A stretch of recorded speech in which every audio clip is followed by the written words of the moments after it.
Are you getting ready to take the Praxis Early Childhood Education exam, otherwise known as the Praxis 5025?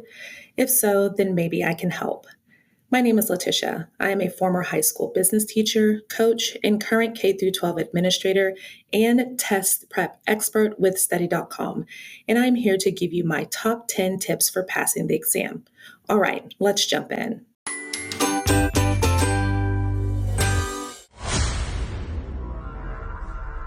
My first tip is to understand the test format.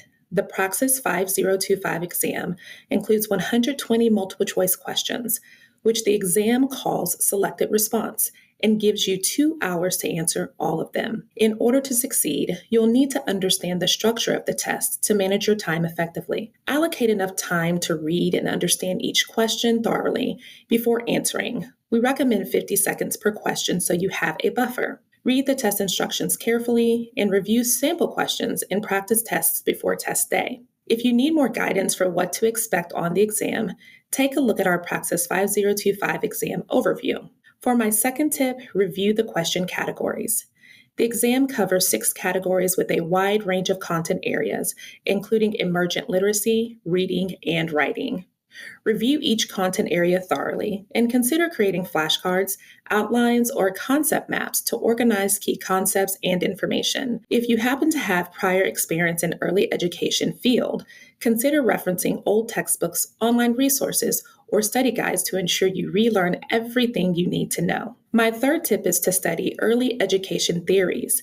You'll want to reacquaint yourself with key scientific and pedagogical theories and their practical applications, including PJ's theory of cognitive development, Vitowski's social cultural theory, and Erikson's psychosocial theory. Additionally, think about how you can apply these theories into your practical classroom scenarios. For my fourth tip, review developmental milestones. To be an effective elementary school teacher, you'll need to understand the typical markers of child development, including cognitive, social, emotional, and physical milestones. Not only will this aid you if the Praxis asks you about an early student's learning process through the years, you'll also be better equipped to assess your students' progress and tailor your teaching methods to fit their individual needs. My fifth tip is to stay updated on best practices as the field of early childhood education is constantly evolving with new research, trends, and high-level teaching recommendations. Research the latest strategies for promoting diversity, equity, and inclusion in the classroom. That way, you'll be better prepared to answer questions on these topics in the Praxis and improve your own teaching methods. For my sixth tip, review standards and curriculum.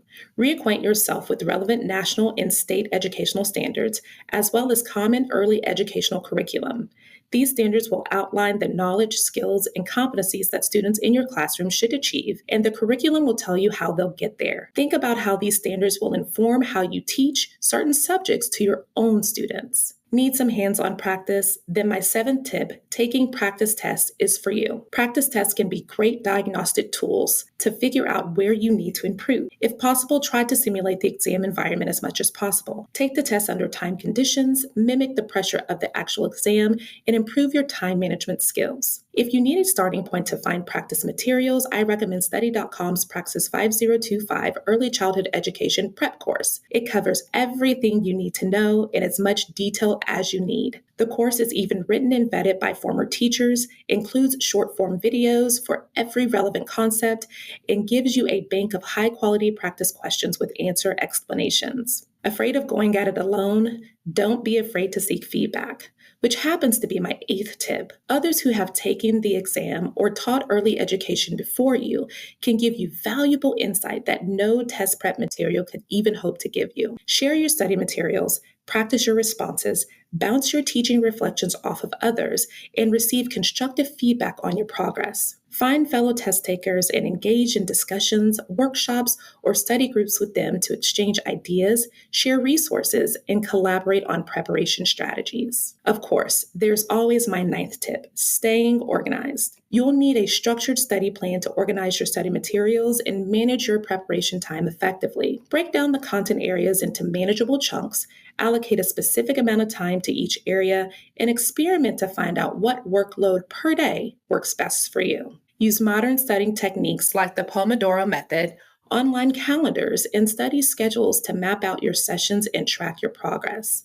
Set realistic goals and milestones to keep yourself motivated. Maintain a tidy study space, organize your study materials, and minimize distractions. Finally, my 10th tip is to stay calm and confident. You got this. Arrive at the testing center early so you don't need to rush check-in procedures and can familiarize yourself with the testing environment. Take deep breaths and use relaxation strategies like the popular 4-7-8 breathing technique to manage test anxiety and maintain focus before the exam. During the exam, read each question carefully and consider options before you select your answer. Trust your knowledge, skills, and preparation and your gut as you work through the exam questions.